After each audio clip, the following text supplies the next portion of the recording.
Bueno, estamos de regreso con la opción de la tarde para que el país se exprese. Vamos ahora, como lo prometimos al introito, al inicio del programa, tenemos aquí al doctor Jorge Subero Isa, expresidente de la Suprema Corte de Justicia, que nos acompaña aquí en la opción de la tarde. Vamos a recibirlo con un aplauso. Doctor, bienvenido. Muchas gracias por esos aplausos. Usted está como más joven ahora. El mejor presidente que ha tenido la Suprema Corte de Justicia. Gracias. Para que tú tengas una idea. 100%. Ha habido más. Gino, se te olvidó decir en tu introducción claro, que también estuvo en la Junta Central Electoral. Pero imagínate, porque que yo no. No, que ya después de alcanzar la categoría suprema del nivel supremo de justicia, ya todo lo otro es relleno. Y acuérdate que el programa termina a las 7. Si seguimos hablando del currículum de Subero, No terminamos. no nos da el tiempo. Mejor en ese, ¿verdad, doctor? Así es. Usted está hoy rodeado de algunos de los reporteros que le dimos mucha carrera, Bueno, tratando de entrevistar. Yo me siento hoy aquí no solamente en familia, sino que me siento como si estuviera realmente ejerciendo la función de presidente de la Suprema Corte, ofreciendo declaraciones a la Yo me acuerdo de esos discursos que usted daba, doctor, cada 7 de enero, día del Poder Judicial. Yo tenía ¿Usted se sentaba a hacer esos discursos tan largos? Yo solo. Solamente la parte técnica, la parte, por ejemplo, de estadística y eso, yo obviamente yo solicitaba recibía, al claro, correspondiente la retroalimentación. Era un tema de debate. Doctor, al otro día. ¿Por qué que siempre había que pedir? ¿Por qué que el Poder Ejecutivo siempre es tacaño con la justicia? Porque a nadie le interesa la independencia del Poder Judicial. ¿Cómo va a ser? Explique eso, doctor. Yo decía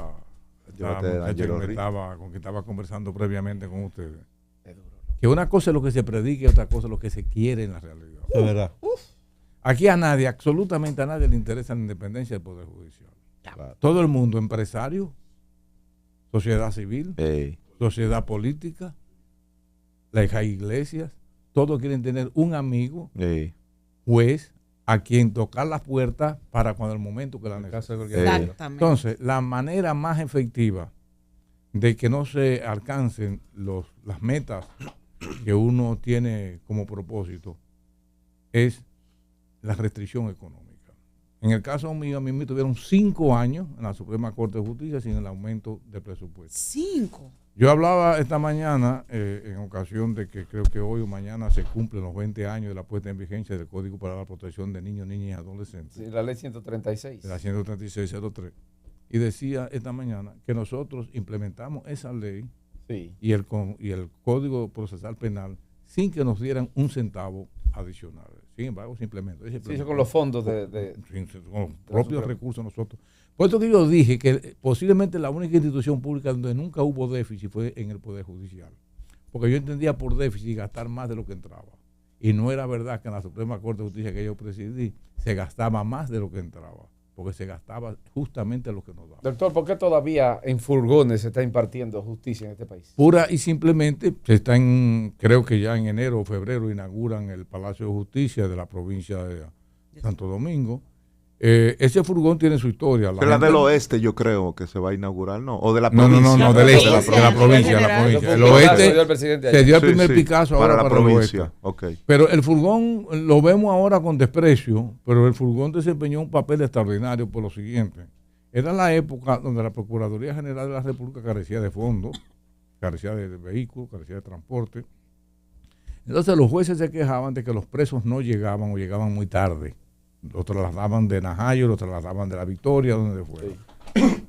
Entonces, había un problema de interrogatorios a los jueces, principalmente los que eran aquella vez, ustedes recuerdan, lo que era el juez de instrucción, no de la instrucción, sino el juez de instrucción. Sí. Que personalmente el juez tenía que interrogar a esa persona. Entonces, yo dije, un día pasé yo, voy a decir exactamente por la 27 de febrero, esquina Tiradentes, ahí en Plaza Merengue, que se llama. Había un furgón que estaban exhibiendo ahí, y a mí se me ocurrió, pero esto puede servir para una oficina. Entonces, si los presos no pueden ir a la justicia, vamos a llevar la justicia a los presos. Exacto. Entonces, comenzamos con un plan piloto y ese furgón lo llevamos a La Victoria. Entonces, había jueces de instrucción que se trasladaban de aquí con todo el furgón a interrogar a los presos allá. Sí. Posteriormente, se hizo con Najayo en San Cristóbal. Y al final, era Olga Herrera Carbucia, la presidenta de la Cámara Penal de la Corte de Apelación de la provincia de Santo Domingo, y me explicó el problema que había. Porque ustedes no saben, la lucha cuando se implementó el distrito judicial de la provincia de Santo Domingo fue una brega enorme en razón. ¿Por qué, doctor? Porque no había edificaciones apropiadas para un palacio de justicia. Es más, no había ninguna edificación que tuviera 3 niveles en toda la provincia, en toda la provincia de Santo Domingo. Entonces, logramos una edificación que era un motel de 2 pisos, logramos alquilarla. Okay. Ahí funcionó. Ahí pudo haberse ahí se fue y todavía está funcionando en la actualidad. Nosotros hicimos un piso, le agregamos un piso, del tercero o cuarto, no recuerdo. Pero se congestionó muy rápido la población, la población muy alta, de la provincia, muy grande. Elevada. Entonces, la misma Olga Herrera me hizo la sugerencia de que ese furgón que estaba en la provincia de San Cristóbal, en Najayo, que lo trasladáramos como para que desempeñara las mismas funciones de juez de un juzgado de instrucción. Se puso provisional. Provisional, claro. Y provisional se ha quedado. Tiene 20 y pico de años. Magistrado, cuando usted llega, creo que era con Tim Aybar que estaba, antes de usted llegar ahí, si no me recuerdo la memoria. Cuando Balaguer. Y usted llega, creo que en el 94, no 96. Recuerdo. 95. 96. Usted llega es fruto, y tengo que decir, previo a eso, es que usted, cuando usted llega, es que comienza la justicia, se comienza a ver modernización de la justicia. ¿Usted es fruto de un acuerdo político para llegar ahí a la Suprema Corte? Obviamente, nadie llega a la Suprema Corte de Justicia ni al Tribunal Constitucional si no hay un acuerdo político. Absolutamente nadie que le diga eso está hablando. Peña Gómez, Balaguer, todos estuvieron de acuerdo en ese momento. Entonces, ¿por qué llego yo? Yo llego porque yo llego primero a la Junta Central Electoral. Quizá ustedes estaban muy pequeños. No estaban quizás. María ya estaba ejerciendo. María no había nacido. Sí, D'Angelo todavía tenía cabello. O sea que, en esa época. Estaba en Wimbledon todavía. Es una historia que hay que contar. Sí, magistrado. Entonces, yo llego a la Junta Central Electoral primero. Recuerden, no lo van a recordar, pero en el 94 yo fui designado suplente del presidente de la Junta Central Electoral, que era César Estrella Sadala. Sí. Yo iba a ser el presidente de la Junta Central Electoral y no César, pero hubo un acontecimiento ahí que no es el momento de narrarlo y me preguntaron que si yo podía ser el suplente de César Estrella. Yo dije que con mucho gusto y acepté. Pero César dijo, yo voy a estar por 2 años nada más porque yo no quiero ni me interesa esta posición.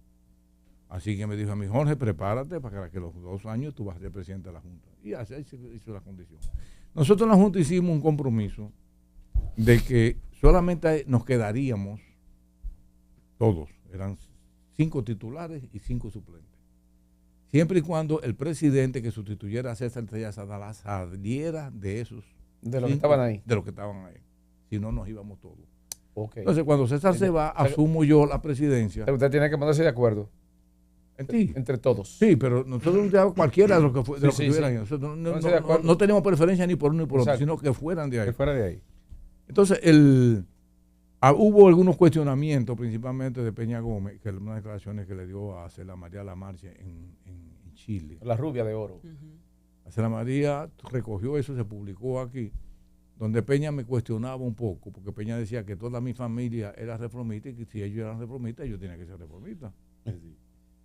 Por osmosis. Eso después fue una mala información que le dieron a Peña, después mismo personalmente, a través de doña Milagros Ortiz Bosch, que está viva todavía, no me va a dejar mentir. Eso está claro. Cuando se presenta la oportunidad de la Suprema Corte de Justicia, como a mí me habían cuestionado para la Junta Central Electoral, yo envié una comunicación y dije que a mí no me interesaba la Suprema Corte de Justicia. Tanto es así que un panel que se hizo con los aspirantes, yo no participé. De los 352 aspirantes originales a la Suprema Corte de Justicia, el nombre de Jorge Subero no aparecía. Después la revista Rumbo en aquella época hizo una encuesta y yo figuraba en segundo lugar de las preferencias. ¿Y en primero? No recuerdo quién era. Okay. Pero no recuerdo quién era. Pero le quiero llevarlo que cuando a mismo Peña Gómez le dicen, bueno, pero hay objeción en que Subero Isa sea presidente de la Suprema Corte de Justicia. Absoluto. Entonces se pusieron de acuerdo Balaguer, Peña Gómez. El único que no estuvo de acuerdo con que yo asumiera la presidencia, aunque sí estaba de acuerdo con que yo fuera juez, fue Leonel Fernández. ¿Cómo? No. ¿Cómo va a ser? Entonces están los videos donde no votó por mí como presidente. Como presidente. Como juez sí. Como juez sí. O sea, porque tenía compromisos con otras personas, pero no fue. Pero el paso mío de la Suprema Corte de Justicia se debió pura y simplemente por un acuerdo entre los políticos. Pero no solamente los políticos. Porque yo no sé si ustedes recuerdan, por primera vez se hace en transmisión en vivo, público, la evaluación de los jueces de la Suprema. Nosotros terminamos a las 2 de la mañana. A mí me designaron a las 1:35, a las 1:40 de la mañana, del 3 de agosto del año 1997. Se transmitió en vivo. Y habían testigos de las iglesias católicas, evangélicas, de todos de los grupos empresariales, eran los veedores, de los trabajadores. Ahí están todavía los Gabriel del Río y que fueron testigos de ese proceso. O sea, fue fruto de un acuerdo político. Doctor, yo tengo 9 preguntas por hacerle, pero voy a avanzar una parte, ¿verdad? Para que usted vaya... Para que él estaba fuera del país. Sí, tengo el cúmulo de la semana pasada que no estuve aquí presente. Usted señalaba hace unos minutos en ese mismo espacio donde está sentado que la independencia de la justicia dominicana como que no era algo posible a partir de lo económico. Sin embargo, el presidente Abinader ha pregonado y ha utilizado eso, primero como promesa cuando era candidato y ahora ya siendo presidente como algo logrado. La independencia de la justicia. ¿Es esto posible? Y una segunda pregunta, que ha sido una eterna discusión entre Gilbert y este servidor.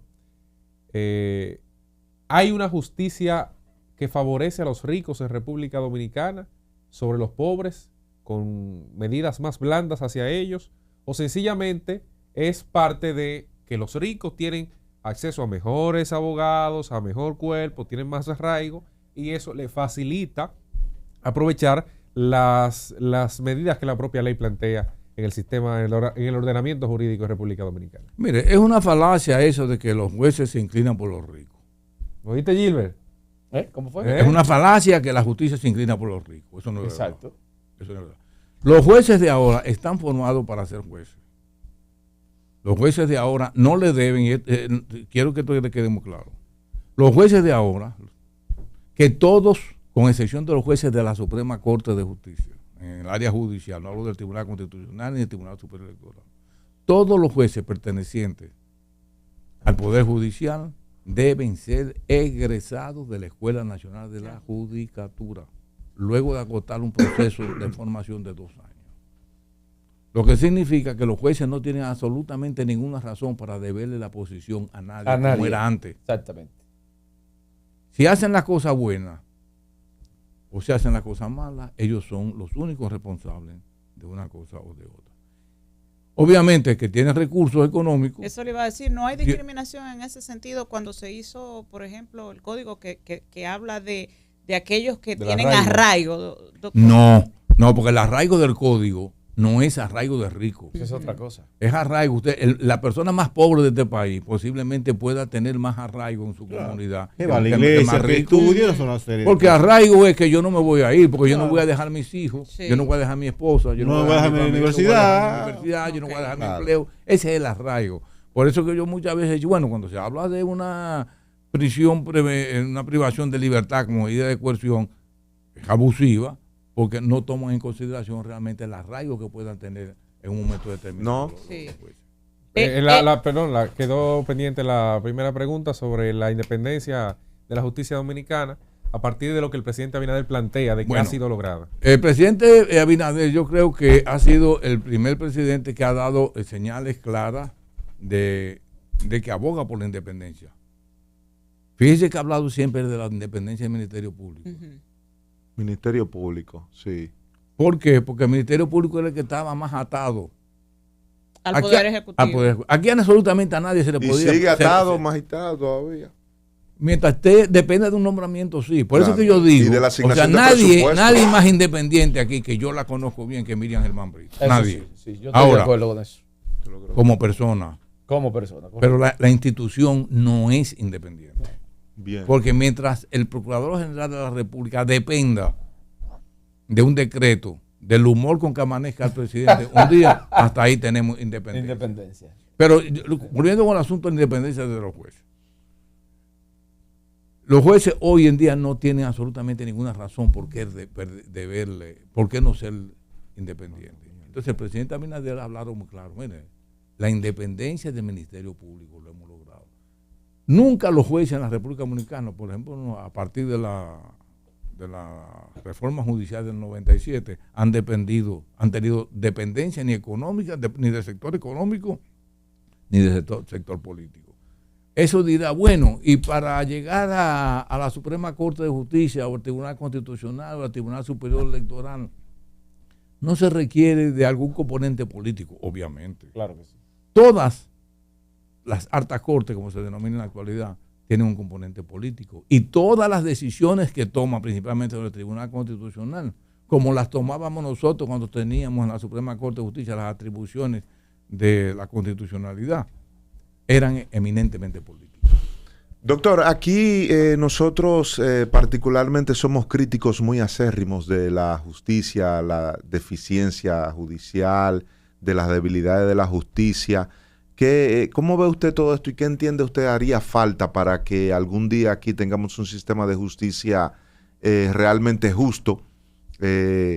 Porque tener, por ejemplo, casos de que hay un alto porcentaje de gente que con medida de coerción, de prisión preventiva, que incluso ya la han cumplido y que no puedan lograr su libertad, es un tema muy penoso. Realmente ver cómo algunas personas, por el hecho de que son de apellido y de buena posición, logran evadir las sentencias con la rigurosidad que uno sabe ameritan sus casos. Usted dijo que no se venden los jueces. Yo particularmente creo que sí, que se venden sentencias aquí y que es todo un entramado de corrupción entre abogados, fiscales y jueces establecidos para lograr benevolencia en la sentencia, depenendo quién sea el cliente. Pero quizá algunos, ¿verdad? No todos. Bueno, vamos a decirlo así, pero usted es un hombre que conoce todo esto en el fondo. ¿Qué usted nos puede decir? Mire, en primer término, yo no conozco un país en el mundo donde su población esté conforme con la administración de justicia. Ni siquiera en los Estados Unidos. En Costa Rica yo participé muchas veces en programas de radio donde había cuestionamientos directos de parte de la población a la administración de justicia de Costa Rica. Yo no comparto ese criterio suyo de esa colisión que pueda existir. El entramado. Ese entramado entre los jueces y fiscales. No, pueden haber algunos casos, pero yo puedo meter la cabeza de que el 90 y tanto % de los jueces son serios. ¿Por qué? Porque no le deben la posición. Eso no significa que haya alguno que por una razón o por otra, por amiguismo, por dinero, por la razón que sea, por vínculos familiares, hayan cometido un hecho. No. Pero no es la generalidad. Pero no es la generalidad, no. El tema de la medida de coerción es un juicio injusto. El tema de la medida de coerción, ¿por qué es así? Porque es un abuso.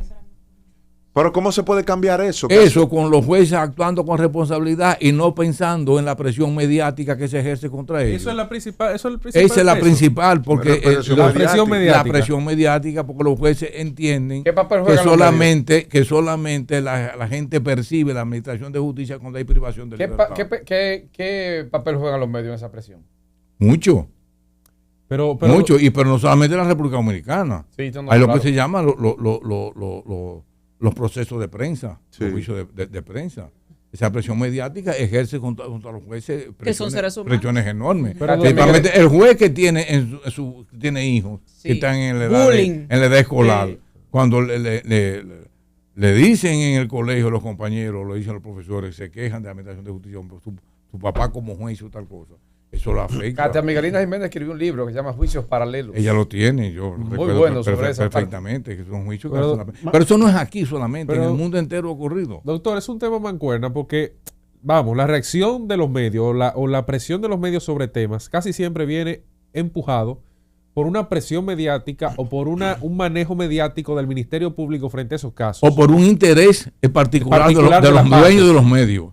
También, pero de los casos públicos, que son los que más llaman la atención, un funcionario que fue sometido por corrupción, casi siempre detrás de eso hay un Ministerio Público que filtra el expediente o la solicitud de medida de coerción, que va detallando un fiscal que encabeza la investigación que siempre va, tenemos tal cosa, estamos con aquello, y se mantiene mediatizando el tema, no influye, no es eso lo que conduce a que se mantenga hablando tanto el morbo y que termine en la porque presión. El Ministerio Público muchas veces contamina el proceso, entonces induce y dirige a la opinión pública. Entonces por eso es que se filtran. Una forma más efectiva de minar el ánimo del juez, el sentimiento del juez, es cuando se filtran, por ejemplo, en las acusaciones, aquí se dan casos donde los medios de comunicación llegan maneja la acusación primero que llegan a tener conocimiento primero que el imputado. Sí. Y una cosa, señores, tenemos una pausa atrasada. Quisiéramos que, con la anuencia del presidente Subero, vayamos a la pausa y retornamos en breve para continuar con esta conversación.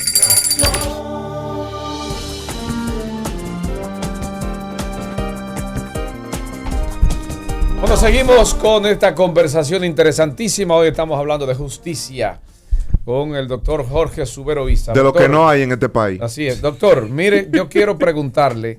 ¿Y es un listado que tiene preguntas? Sí, míralo aquí. Como 10, como Cristian. Yo tenía 9, él tenía más que yo. Estoy como Cristian.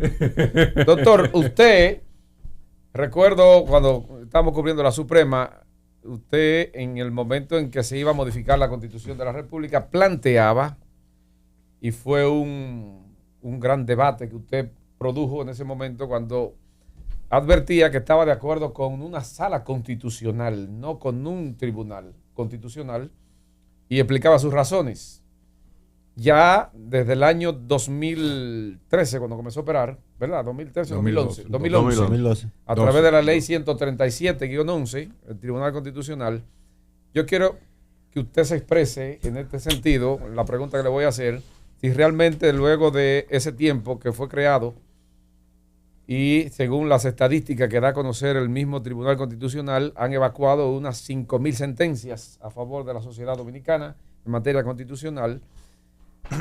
¿Ha sido favorable esto para el desarrollo de la... ¿Le ha dado la razón el tiempo? La justicia constitucional en el país? ¿Usted entiende que ahora no era necesaria la sala, sino que el tribunal ha hecho su trabajo? Juéguese la doctora ahí.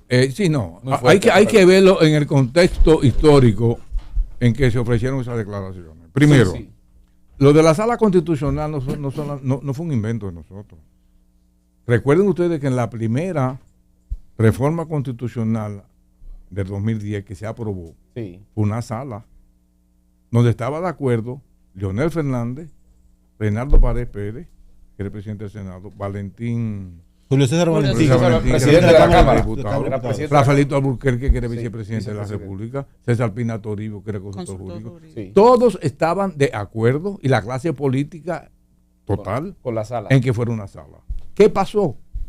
Hubo un acuerdo político entre Leonel Fernández y Miguel Vargas Maldonado, y a consecuencia de ese pacto que se llamó Pacto de las Corbatas Azules, dio lugar al Tribunal Constitucional.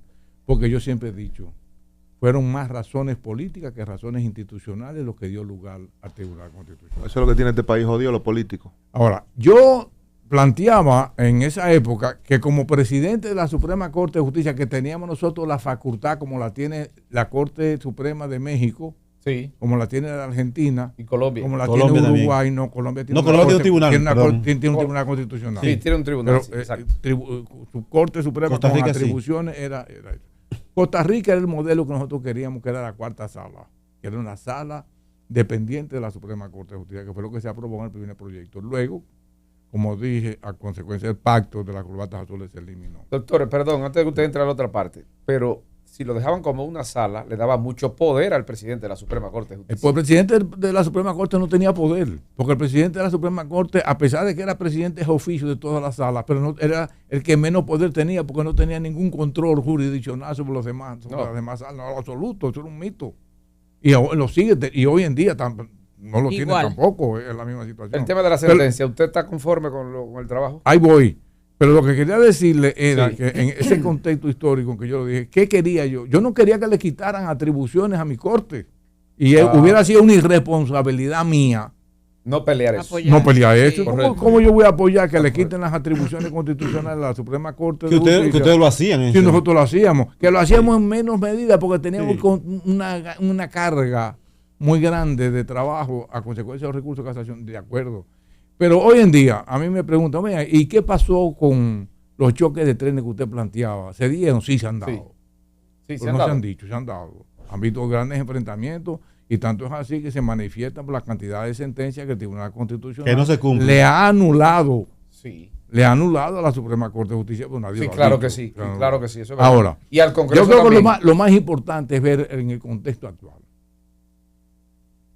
¿Qué valoración tiene Jorge Subero Isa del Tribunal Constitucional? Yo creo que tiene más luces que sombras. Correcto. Y es un gran reto ahora que tiene el país, no solamente los políticos, sino que tiene el país, de la reestructuración del Tribunal Constitucional con la salida de 5 jueces, incluyendo su presidente, que ha desarrollado un papel estelar. Un nivel de preparación. Un papel estelar en esto.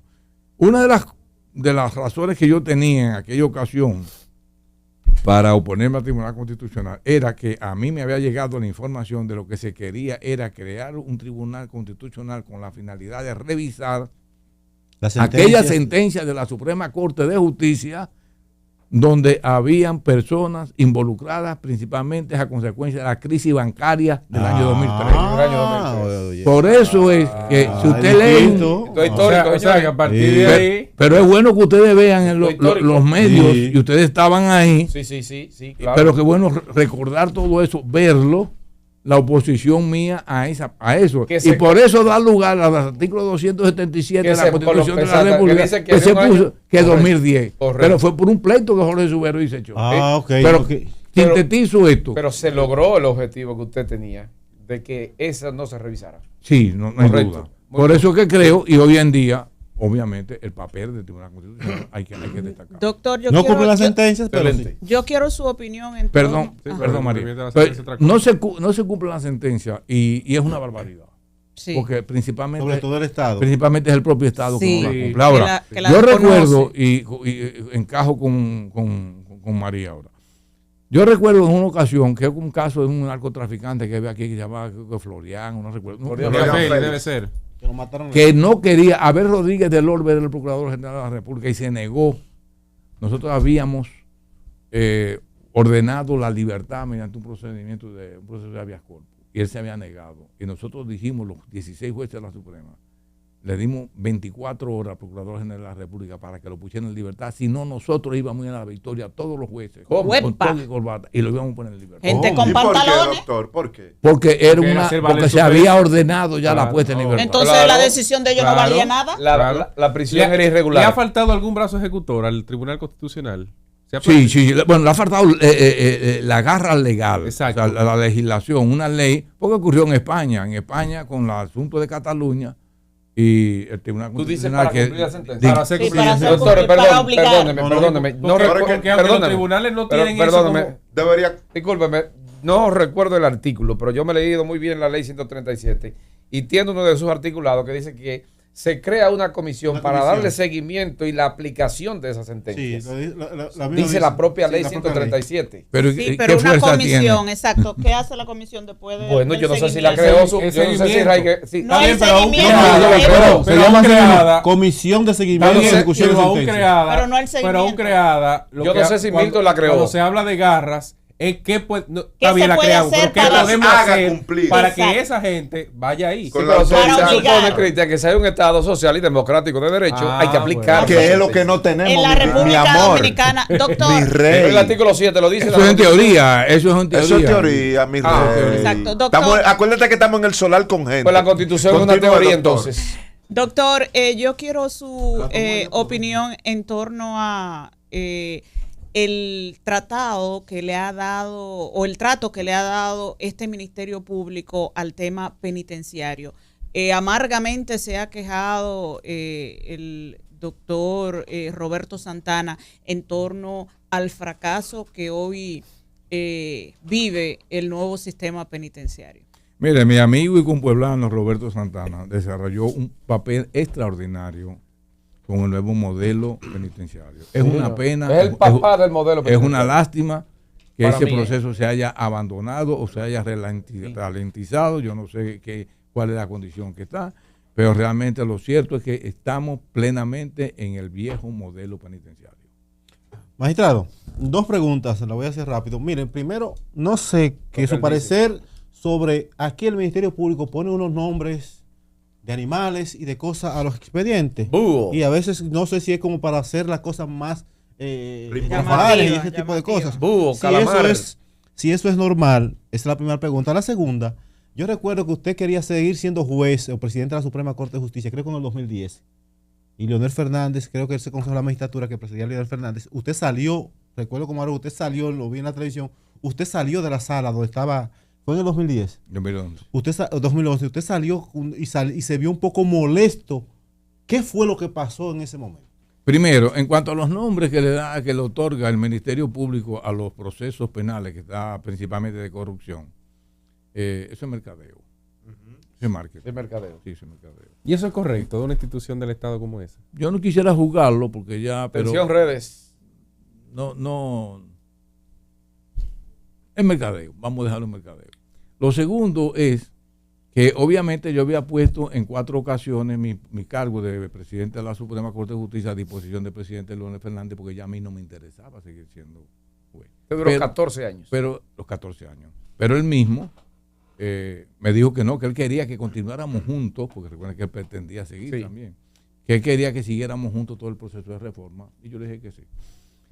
Hasta posiblemente 1 o 2 días antes, yo tenía la seguridad de que yo iba a seguir al frente de la Suprema Corte de Justicia por la promesa del mismo presidente de Leonel Fernández. Sí.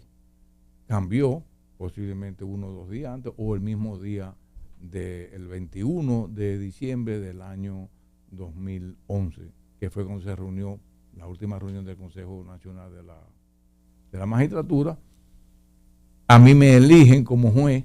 O sea, la dinámica fue elegir a los 16 jueces y luego de electos los 16 jueces nombrar al presidente. Obviamente yo, como el que elegí al presidente, salgo y pido permiso para que yo no esté presente ahí.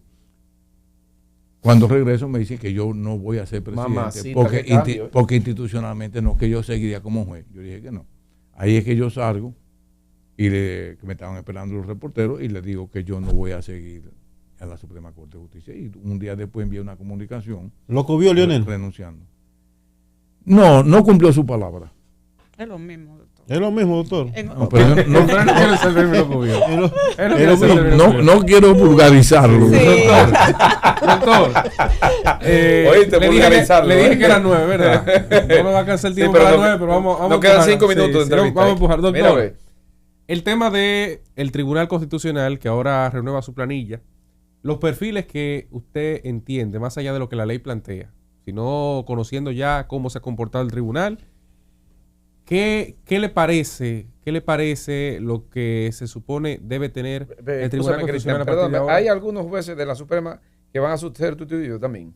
Ahora no. No. Ahora solamente constitucional. Okay. Lo de la Suprema es después. Incluso, aprovecho ahí para decir que se ha planteado la posibilidad de que algunos de la Suprema pasen al constitucional. Sí, claro. no, de que se puede. Pero estoy diciendo que hay gente que ha comenzado a proponer nombres de la Suprema para que pasen al constitucional. Me gustaría conocer su parecer sobre eso. Y segundo, con el tema haitiano, son 9, yo voy a tirar 4 porque ya es lo que el tiempo me da. Con el tema haitiano se planteó que República Dominicana, el conflicto que ahora se presenta con el canal, vaya a un arbitraje internacional. Conociendo usted el comportamiento de diversas cortes en temas similares, ¿qué le parece que República Dominicana vaya a arbitraje en esta situación? ¿Cómo nos podría vaya a ir? una corte internacional a debatir el tema del uso de las aguas del río Dajabón, del río Masacre, en el contexto actual? Mire, vamos a comenzar por la última. Yo creo que la posición del gobierno dominicano ha sido la correcta. Trabajar fue. La correcta porque en virtud del tratado firmado con Haití es lo correcto. acudir a la OEA o a cualquier organismo internacional para que sirvan de árbitro, yo creo también que es una posición correcta. Ahora bien, a nosotros no nos ha ido muy bien en ningún arbitraje internacional. No es el primero que hemos ganado. Y menos, no tenemos buenos recuerdos. Y menos en el caso, menos en el caso de Haití, donde hemos aparecido siempre como los victimarios. Que tenemos una sentencia reciente de Duquesa que $43 millones nos ganaron. Ha sido una constante con los arbitrajes internacionales donde la mayoría los hemos perdido. Pero yo creo que la posición del gobierno dominicano ha sido la correcta. Las medidas, yo públicamente lo he manifestado, lo que ha hecho el gobierno dominicano merece el respaldo de la gran mayoría. Lo otro que fue sobre la primera pregunta. Sobre los candidatos. Sobre los candidatos. Sí. Más allá, sobre su visión, ¿verdad? Sí. Más allá de lo que la ley establece, porque la ley establece unos criterios. Pero ahora. Se habla de que el tribunal a veces es muy conservador, a veces de que no cumple con los perfiles ideales. La información que yo tengo es que varios jueces de la Suprema Corte de Justicia actuales aspiran a pasar al Tribunal Constitucional. Pues tienen una ventaja porque van a estar 12 años y no por un periodo que ya está prácticamente a mitad de camino. ¿Es bueno o es malo? No. Depende de quiénes sean los que vayan. O sea, yo vi hoy unas declaraciones de un grupo o de una de las iglesias evangélicas, un vocero de las iglesias evangélicas que hablaba del criterio ético, de la exigencia ética que se requería para ser juez del Tribunal Constitucional. Yo lo comparto con eso. Yo creo que honestidad, honradez y ética deben ser los criterios que deben dominar para cualquier juez, no solamente constitucional, sino para cualquier juez sin importar su categoría. Doctor, para terminar, no podemos dejarlo ir. ¿Se sentía usted acosado por estos reporteros cuando le caían atrás, que no lo dejábamos ni respirar? Que usted tenía que salir cansado y que quería irse para su casa a descansar? Pero y no lo dejábamos. Nunca nos dio boche. No. Siempre nos trató a la altura. Con sinceridad, doctor, ¿se sentía acosado? Contigo sí, que tú jodes. Mire, no, ustedes lo saben muy bien. Ustedes lo saben muy bien que para mí siempre fue sentido de orgullo que se recordaran de mí. Sí, claro. Porque lo dije públicamente en más de una ocasión. Si el proceso de reforma judicial que yo inicié en el año 1997 junto con un equipo de trabajo, si no hubiera sido por la colaboración de la prensa, no se hubiera podido conseguir. Exacto. Correcto. Eso lo digo. O sea que yo me sentía muy bien, incluso debo decirlo, sin demagogia alguna. Me hacían falta cuando no iba. Doctor, debemos anticipadamente darle las gracias por estar aquí con nosotros. Nos queda un minuto para concluir la entrevista. Yo quiero que finalmente usted nos dé su parecer. En el Congreso Nacional hay 2 códigos que están en modificación. El Código Penal Dominicano y el Código Civil. Hasta el momento eso duerme un sueño eterno ahí y el país necesita ambos códigos. Yo quiero antes de morirme que aprueben uno de los... ¿Cuánto tiempo usted tiene pensado para eso? ¿Y el penal usted cree que algún día llegará? Los dos. Mira, mientras el penal lo amarren a las 3 causales que están de aborto, no va a pasar. Por eso que yo dije, sepárenlo. Sí. Porque Pina Toribio se lo propuso a Danilo Medina. Pero no hay interés. O sea, no hay interés en que ninguno de los 2 códigos se aprueben. No hay interés. No hay voluntad. Doctor, pero entonces estamos en el Código Napoleónico atrás con el civil, porque si no lo modificamos. Es que es así. El único latinoamericano, no dominicano, el único latinoamericano que fue al bicentenario en París, en Francia, del Código Civil y del Código Penal es este que o sea, tenemos 200 años. Histórico, hermano. Doctor, muchísimas reafirmando nuestra posición de que estamos en una jungla y un solar con gente. Qué placer tenerlo aquí, doctor. En otra oportunidad yo pienso que usted debe de acudir a darnos ese privilegio de conversar con usted en un programa como este, por supuesto. Con más la experiencia que usted tiene y que nosotros aprendemos. Gracias, doctor, por estar aquí. Gracias a ustedes por haberme remontado a 12 años atrás. ¡Súbelo, baby! Estás escuchando La Opción de la Tarde para que el país se exprese. Originamos nuestra señal en Santo